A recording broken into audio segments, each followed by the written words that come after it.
talk to me about Sarah's character, the character of Sarah. The character of Sarah is very interesting in that she was born deaf, and at a very young age, the age of 5, she was sent away by her parents to a residential school for the deaf, which meant she went there to live in the dorms and only came home occasionally to see her family.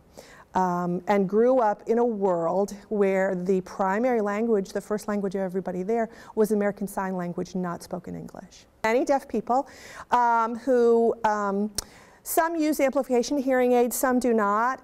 But even with that spoken words, listening and speaking is not their primary language form, and that they're visual people. And so the world makes sense to them if a language that is visual is used to describe it. And so at a residential school, which we have here in Virginia, in Stanton, or even in a regular public school with the assistance of educational interpreters, that visual language, American Sign Language, is the primary language for deaf people. Okay, I see. And it's not always the case that that would be the primary language, or? There are some deaf children whose parents choose to have them raised more auditorily, or they respond really well. Maybe their particular type of hearing loss or the degree of hearing loss is milder. They can use hearing aids. They receive a lot of speech therapy, just like James Leeds in our show is the speech therapist, and his goal is to help, and I say that in quotes, help all the deaf kids by teaching them how to speak and lip read. For some deaf children, for some deaf adults, that works really well. For others, that's not a modality that they can use to communicate effectively or understand the world. And so for them, those people, just like all of us, we like to be with people that are like us. And so those are the people who comprise the deaf community. They don't see themselves as disabled. They don't see themselves as being less than in any way. They share common language. They share common values. And that relationship really defines who they are in the community. I've had an interesting role in the play. I've had many hats to wear. I work with our 2 shadows, Richard Goki and Amber Dempsey. I'm what's called their third eye. And as we've gone through the pre-rehearsal and rehearsal process, I sit out in the audience and watch them, help them with their blocking, help them with their movement through the show, making sure they're visible and clear and compatible with the characters that are on stage. I've also worked as the primary sign language coach. So I've worked with all the kids in the show who've had to learn sign language in a very short period of time in an intense program. I've also worked with Mr. Harris, just kind of assisting him and helping him how to take all of his skills and his experience and his vision for the show and make it as completely visually accessible for the deaf community as possible. That's kind of important to have that interpreter right there instead of off in a different spot, because deaf people are so visual, to have them kind of acting. Absolutely. The best analogy I can give you, imagine if you were trying to watch your television and everybody has, you have captioning.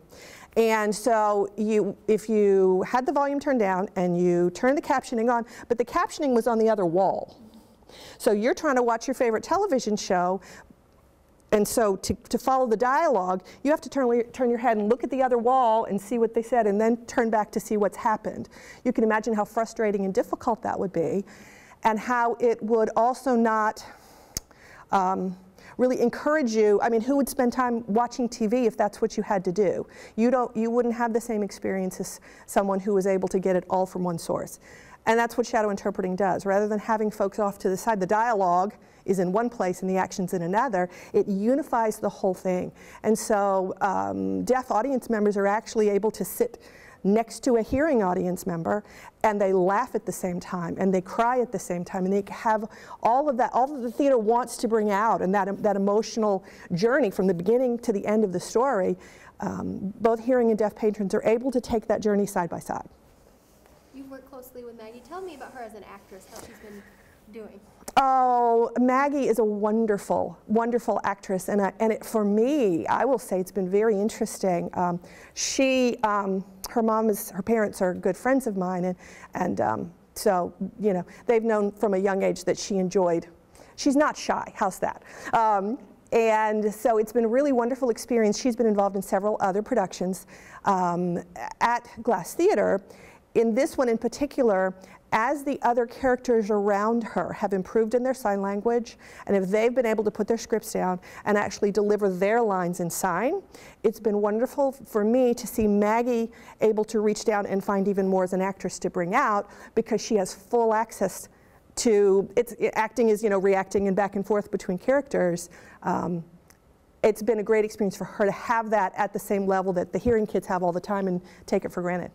The life experience of Sarah is one that Maggie, as a deaf student, can readily identify with and understand what it feels like for hearing people not to understand her, for hearing people to say really insensitive and unkind things, and to feel, as her husband ends up feeling, like the way he can help her most is to fix her and help her to speak, when in fact she's complete as a whole human being and doesn't need being fixed at all.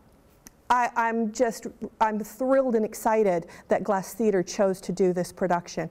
It's an incredibly challenging production, and the way that we've approached it has made it even more challenging. But I think the end result will be something that allows both deaf and hearing members to come, see a relationship played out between two people that is kind of a microcosm of what happens in a lot of deaf people's lives, and leave with a greater sensitivity and understanding.